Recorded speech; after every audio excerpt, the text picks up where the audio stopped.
Selanjutnya untuk jenis pajak yang tidak bersifat final. Selanjutnya untuk PPh pasal 15 jasa pelayaran dalam negeri. Objek PPh adalah penghasilan yang diterima wajib pajak perusahaan pelayaran dalam negeri dari pengangkutan orang atau barang, termasuk penyewaan tanah, kapal, dari suatu pelabuhan ke pelabuhan lainnya di Indonesia, dan atau dari pelabuhan Indonesia ke pelabuhan luar negeri dan sebaliknya, serta pelabuhan di luar Indonesia ke pelabuhan lainnya di luar Indonesia. Jadi tetap melibatkan Indonesia, baik dari dalam Indonesia maupun keluar Indonesia, ataupun dari luar Indonesia ke dalam Indonesia. Besarnya PPh yang dipotong adalah sebesar 1,2% dari perolehan bruto dan bersifat final. PPh pasal 15 atas penghasilan wajib pajak perusahaan pelayaran dalam negeri adalah 1,2% dari perolehan bruto dan bersifat final. Selanjutnya adalah PPh pasal 15 jasa penerbangan dalam negeri. Objek pajak penghasilan adalah penghasilan yang diterima berdasarkan perjanjian charter dari pengangkutan orang dan atau barang yang dimuat dari suatu pelabuhan ke pelabuhan lainnya di Indonesia atau dari pelabuhan di Indonesia ke pelabuhan di luar negeri. Besarnya PPh yang dipotong adalah sebesar 1,8% dari perolehan bruto dan tidak bersifat final. Jadi kalau tadi untuk pelayaran itu bersifat final, sedangkan untuk penerbangan itu tidak bersifat final. PPh pasal 15 atas penghasilan bagi wajib pajak atas penghasilan penerbangan dalam negeri yaitu 1,8% dari bruto dan tidak bersifat final. Oke. Selanjutnya adalah PPh pasal 15 jasa pelayaran atau penerbangan luar negeri. Objek pajak adalah penghasilan dari pengangkutan orang dan atau barang yang diterima oleh wajib pajak perusahaan pelayaran atau penerbangan luar negeri yang melakukan usaha melalui bentuk usaha tetap atau BUT yang berkedudukan di Indonesia. Besarnya PPh yang terutang adalah sebesar 2,64% dari perolehan bruto dan bersifat final. Selanjutnya untuk yang tidak bersifat final yaitu PPh pasal 21 atau pajak penghasilan 21. PPh pasal 21 merupakan cara pelunasan PPh dalam tahun berjalan melalui pemotongan pajak atas penghasilan yang diterima atau diperoleh wajib pajak orang pribadi dalam negeri sehubungan dengan pekerjaan, jasa, dan kegiatan. Jadi bisa digarisbawahi di sini untuk PPh pasal 21 adalah penghasilan berupa yang bersumber dari pekerjaan, jasa, dan kegiatan, dan itu diterima oleh orang pribadi. Pemotongan PPh pasal 21 antara lain dilakukan oleh pertama pemberi kerja, termasuk cabang, perwakilan, atau unit yang melakukan sebagian atau seluruh administrasi yang terkait dengan pembayaran penghasilan, bendaharawan pemerintah, kemudian dana pensiun yang membayarkan uang pensiun, dan penyelenggara kegiatan. Nah, untuk menghitung PPh pasal 21 ini banyak sekali metode yang digunakan tergantung dari objeknya. Kalau misalnya kita melihat ya karyawan, jadi pegawai itu tidak melulu adalah penerima penghasilan itu bukan hanya pegawai gitu. Jadi pensiunan yang bukan merupakan pegawai, komisaris, peserta kegiatan itu juga merupakan objek PPh pasal 21. Nah, untuk skema perhitungan dasar pengenaan PPh pasal 21 dibagi menjadi 6 bagian, yaitu pertama kepada pegawai, kemudian pensiunan, kemudian bukan pegawai, komisaris, mantan pegawai, penarikan deposito, dana pensiun, dan pegawai. Kemudian yang kelima adalah peserta kegiatan, yang keenam adalah penerima uang manfaat pensiun, tunjangan hari tua, dan jaminan hari tua. Nah, masing-masing ini memiliki penentuan DPP yang berbeda-beda ya untuk pegawai tetap dan tidak tetap, bulanan dan harian itu juga memiliki skema yang berbeda-beda. Di antaranya adalah kalau pegawai tetap dia ada pengurangan berupa biaya jabatan. Kemudian juga ada pengurangan berupa PTKP, iuran pensiun, dan lain sebagainya. Untuk pensiunan yang diterima secara berkala, itu DPP-nya adalah penghasilan neto dikurang PTKP. Kemudian untuk bukan pegawai yang bersifat berkesinambungan, tidak mempunyai penghasilan lain, yaitu 50% dikali penghasilan bruto, dikurang PTKP per bulan kumulatif. Nah, apabila bukan pegawai bersifat berkesinambungan dan mempunyai penghasilan lainnya dari perusahaan lain atau dari sumber penghasilan lain, itu adalah 50% dikali penghasilan bruto kumulatif. Kemudian bukan pegawai yang tidak bersifat berkesinambungan, yaitu 50% dikali penghasilan bruto.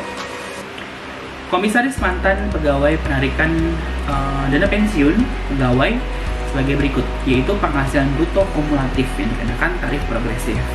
Kemudian peserta kegiatan juga langsung dikalikan penghasilan bruto. Kemudian penerima uang manfaat pensiun, tunjangan hari tua dan jaminan hari tua yang diambil secara sekaligus itu dikenakan langsung kepada penghasilan bruto. PPh pasal 22. PPh pasal 22 merupakan cara pelunasan pembayaran pajak dalam tahun berjalan oleh wajib pajak atas penghasilan atas antara lain sehubungan dengan 1. Impor barang atau jasa. 2. Pembelian barang dengan menggunakan dana APBN atau APBD dan non-APBN atau APBD. Yang ketiga adalah penjualan barang sangat mewah. Jadi kita bisa garis bawahi bahwa PPh pasal 22 dikenakan atas impor barang atau jasa, pembelian barang yang menggunakan APBN dan APBD atau non-APBN atau non-APBD, kemudian dana pensi dan penjualan barang sangat mewah, gitu ya guys. Oke. Nah, tarifnya di sini bisa dilihat nanti. Tarifnya yaitu PPh pasal 22, PPh pasal 22 impor itu dengan API 2,5%, tanpa API 7,5% dari nilai impor. Kemudian PPh pasal 22 yang tadi menggunakan pembelian barang dengan menggunakan dana sumber dari APBN atau APBD, non APBN atau non APBD itu adalah 1,5% dari harga beli. Kemudian PPh pasal 22 pedagang pengepul itu 0,25% dari harga beli. PPh pasal 22 bigas ini juga banyak, tarifnya itu 0,25% untuk BBM SPBU Pertamina, 0,3% BBM SPBU non Pertamina, 0,3% BBG, 0,3% lunas dari nilai penjualan. Kemudian PPh pasal 22 ATMP, APM, dan importir umum yaitu 0,45% dari DPP PPN. Kemudian PPh pasal 22 industri untuk semen yaitu 0,25%, kertas 0,1%, untuk baja 0,3%, untuk obat 0,3%, dan untuk otomotif 0,45%. PPh pasal 22 barang mewah yaitu 5% dari harga jual. Selanjutnya adalah PPh pasal 23. PPh pasal 23 merupakan cara pelunasan pajak dalam tahun berjalan melalui potongan pajak antara lain penghasilan bersumber dari bunga, deposito, dividen, royalti, sewa selain tanah dan bangunan, hadiah, jasa teknik, dan jasa manajemen. Nah, tarif dan dasar pemotongan DPPH pasal 23 dibagi menjadi dua, yaitu hadiah dan penghargaan, dividen, bunga, dan royalti adalah 15%, serta sewa selain tanah dan bangunan dan jasa lainnya yaitu 2%. Dikenakan atas jumlah penghasilan bruto. Jika pemberi jasa tidak memiliki NPWP, maka tarifnya adalah 100% lebih tinggi. Jadi kalau misalnya tadi 15% menjadi 30% dan yang 2% menjadi 4%. Oke. Selanjutnya itu PPh pasal 26. PPh pasal 26 merupakan cara pelunasan pajak dalam tahun berjalan melalui pemotongan pajak atas penghasilan wajib pajak luar negeri dari Indonesia berupa dividen, bunga, termasuk premium, diskonto, imbalan sehubungan dengan jaminan pengembangan utang, royalti, sewa, penghasilan lain sehubungan dengan penggunaan harta, imbalan sehubungan dengan jasa, pekerjaan dan kegiatan, hadiah dan penghargaan, pensiun secara berkala, dan lain sebagainya. Oke, yang dapat dikategorikan sebagai PPh pasal 26 adalah penerima penghasilan tersebut dan subjeknya yaitu orang atau wajib pajak luar negeri atau subjek pajak luar negeri. Tarifnya adalah 20% langsung terhadap brutonya. Namun ada catatan, apabila terdapat persetujuan pengindahan pajak berganda atau P3B antara pemerintah Indonesia dengan negara mitra, maka pengenaan PPh pasal 26 mengacu pada ketentuan yang terdapat dalam P3B tersebut. Kemudian penghasilan kena pajak sesudah dikurangi pajak dalam suatu bentuk usaha tetap dikenai pajak sebesar 20%, kecuali penghasilan tersebut ditanamkan kembali ke Indonesia. Oke, di sini ada kewajiban penyetoran dan pelaporan PPh. Batas dan waktu pembayaran penyetoran pajak yang sudah dipotong atau dipungut oleh wajib pajak serta tanggal pelaporan SPT masa adalah sebagai berikut. Jadi kita bisa dilihat di sini untuk PPh pasal 21, PPh pasal 22, PPh pasal 21 penyetoran dilakukan pada tanggal 10 bulan berikutnya. Dan untuk pelaporannya dilakukan paling lama 20 bulan berikutnya. Kemudian PPh pasal 22 bendahara disetor pada hari yang sama dengan pelaksanaan pembayaran.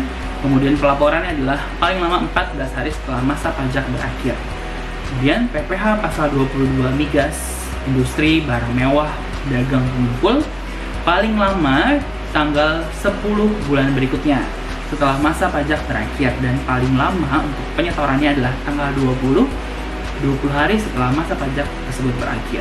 PPh pasal 23 paling lama tanggal 10 bulan berikutnya, dan paling lama untuk pelaporannya tanggal 20 bulan berikutnya. Untuk pasal 4 ayat 2 yaitu paling lama penyetoran tanggal 10 bulan berikutnya. Ya, kemudian untuk penyetorannya paling lama adalah tanggal 20 bulan berikutnya. PPh pasal 4 ayat 2 setor sendiri paling lama yaitu 15 bulan berikutnya setelah masa pajak berakhir, dan untuk pelaporannya paling lama adalah 20 hari setelah masa pajak berakhir.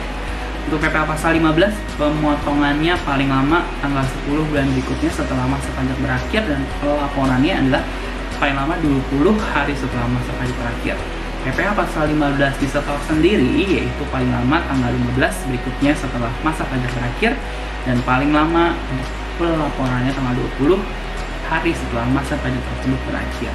Untuk PPh pasal 26 paling lama adalah tanggal 10 bulan berikutnya, dan paling lama untuk pelaporannya adalah tanggal 20 bulan berikutnya. Oke. Baiklah, demikianlah untuk pembahasan Quote materi pemotongan dan pemungutan pajak pada hari ini. Apabila ada pertanyaan bisa langsung di komen di bawah ini, ataupun kalian bisa follow Instagram saya @idaraj. Nanti bisa request juga materi untuk dibawakan pada materi BL selanjutnya update online. Oke, semoga apa yang disampaikan telah berguna. Mudah-mudahan kita bisa sehat selalu. Terima kasih. Assalamualaikum warahmatullahi wabarakatuh.